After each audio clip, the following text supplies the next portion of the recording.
Hello again, and welcome to the Hunting of the Snark, Part 6. This is the barrister's dream. They sought it with thimbles, they sought it with care, they pursued it with forks and hope. They threatened its life with a railway snare, they charmed it with smiles and soap.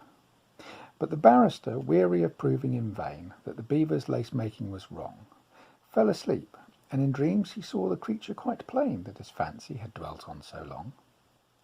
He dreamed that he stood in a shadowy court, where the Snark, with a glass in its eye, dressed in gown, bands and wig, was defending a pig on the charge of deserting its sty. The witnesses proved without error or flaw that the sty was deserted when found, and the judge kept explaining the state of the law in a soft undercurrent of sound. The indictment had never been clearly expressed, and it seemed that the Snark had begun and had spoken 3 hours before anyone guessed what the pig had supposed to have done. The jury had each formed a different view long before the indictment was read, and they all spoke at once, so that none of them knew one word that the others had said. "You must know," said the judge, but the Snark exclaimed, "Fudge! That statute is obsolete quite. Let me tell you, my friends, the whole question depends on an ancient manorial right. In the matter of treason, the pig would appear to have aided but scarcely abetted, while the charge of insolvency fails, it is clear, if you grant the plea never indebted. The fact of desertion I will not dispute, but its guilt, as I trust, is removed, so far as relates to the costs of this suit, by the alibi which has been proved.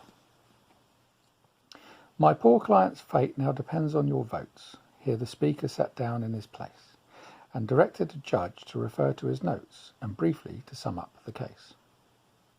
But the judge said he'd never had summed up before, so the Snark undertook it instead, and summoned it so well that it came to far more than the witnesses ever had said. When a verdict was called for, the jury declined, as the word was so puzzling to spell, but they ventured to hope the Snark wouldn't mind undertaking that duty as well. So the Snark found the verdict, although, as it owned, it was spent with the toils of the day. When it said the word guilty, the jury all groaned, and some of them fainted away.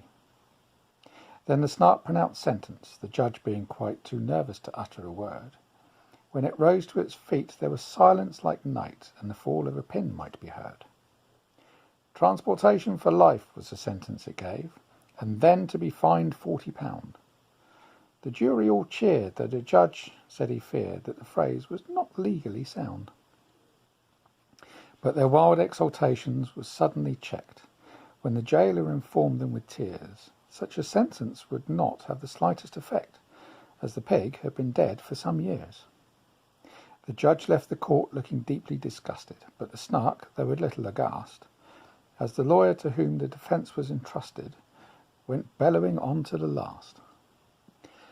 Thus the barrister dreamed, while the bellowing seemed to grow every moment more clear, till he woke to the knell of a furious bell, which the bellman rang close to his ear.